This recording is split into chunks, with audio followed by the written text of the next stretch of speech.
আলহামদুলিল্লাহ ভাইয়া। কারণ অবশ্যই তো ইচ্ছা থাকে সবার, মানে প্রত্যেকটা ফরম্যাট খেলার। তো আলহামদুলিল্লাহ সুযোগ আসছে এখন, মানে নিজেকে প্রুভ করার এখন সময়। এখন ভালো। ভাই আপনি বলেছিলেন আক্ষেপ থেকে হয়তো বলেছিলেন যে বিপিএলটা খেলবে না, ডাকলেও আসবে না। তারপরে আসলে কিভাবে সিদ্ধান্তটা নেওয়া হবে, কিভাবে আপনার কাছে প্রপোজালটা আসলো? প্রপোজালটা অবশ্যই আসছে আপনার নাফিস ভাই বাসা স্যার আমাকে ফোন দিয়েছিলেন। তো আমি যতটুকু জানি এটা তো বিসিবির টিম, তো এখানে আপনার আমার নিষেধ করারও কিছু নাই।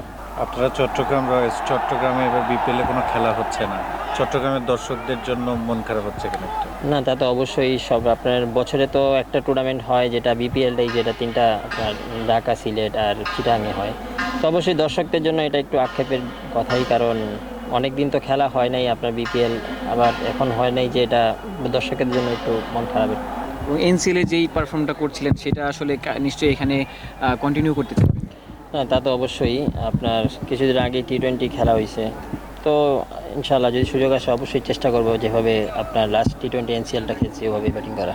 তা তো অবশ্যই। আপনার টি-20 তো সবসময় খেলা হয় না, তো টেস্টের সাথে সাথে অবশ্যই যদি টি-20 বা হোয়াইট বল যদি ওডিআই আপনার খেলা থাকে, তখন ওইভাবে একটা প্রিপারেশন নেওয়ার একটা সময় থাকে। তো এখন হঠাৎ ধরো যখন টি-20 আসে, তো ওইভাবে একটা প্রিপারেশনের দরকার হয়। তো এই আল্লাহর রহমতে এখানে 2-3 দিন সময় পাইছি, তো চেষ্টা করছি কীভাবে নিজেকে রেডি রাখা যায়। তো ম্যাচের সুযোগ আসলে অবশ্যই চেষ্টা করব।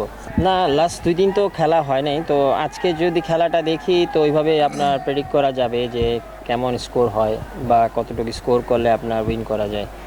তো খেলা দেখলে অনেকখানি আপনার একটা আইডিয়া হবে। না, আলহামদুলিল্লাহ দলটা, মানে আমিও তো আপনার 2 দিন হয়েছে জয়েন করছি, আলহামদুলিল্লাহ খুব ভালো লাগছে। সবাই খুব ফ্রেন্ডলি, বা মানে টিমমেটস হিসেবে সবাই খুব ভালো। আলহামদুলিল্লাহ। অবশ্যই আপনার লাস্ট টি-20টা যেভাবে প্র্যাকটিস করছি বা যেভাবে খেলছি, ওটা যদি আমি ধরে রাখতে পারি তো ইনশাল্লাহ আশা করি ভালো হবে। মাইন্ডসেটটা বলতে গেলে অবশ্য টেস্ট খেলতে পারলে ওখানে তো আপনার ব্যাটিং তো করা হয়। তো বলতে গেলে আপনার যদি একটু কয়েকদিন প্র্যাকটিস করা, কিছু শর্টস প্র্যাকটিস করে, তো আশা করি যে অতটা টাফ কিছু না। তো আপনার 5-6 দিন প্র্যাকটিস করলে জিনিসটা মানে মোটামুটি কভার করা যায়।